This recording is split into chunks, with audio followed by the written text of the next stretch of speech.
Universities have always been places where ideas collide, where protests, debates, and social movements take root.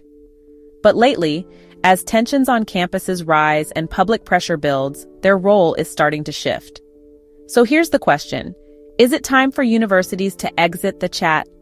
Some institutions seem to think so. The University of Minnesota, for example, recently adopted a policy of institutional neutrality. That means the university won't make official statements on controversial social or political issues. The goal? Stay out of the fray. Don't take sides. Keep the peace. At first glance, it sounds reasonable. But the history of higher education paints a very different picture. Back in the 1960s, universities tried to stay quiet during political upheaval. Instead of calming things down, it sparked massive pushback. Students at UC Berkeley launched the free speech movement precisely because the administration tried to silence them.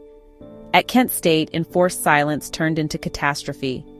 The absence of institutional voice didn't reduce conflict, it magnified it. Now compare that to the anti-apartheid protests of the 1980s and 90s. Many campuses didn't take an official stance, but they also didn't shut down student speech. They allowed space for activism, for debate, for learning. Students used that space to challenge systems, and in doing so, they learned how to change them. That's the deeper issue. When universities go quiet, power doesn't disappear, it just gets concentrated. Institutional neutrality might sound like stepping back, but too often it means locking the doors to public conversation. True neutrality doesn't mean silence. It means holding space for disagreement, tension, and growth.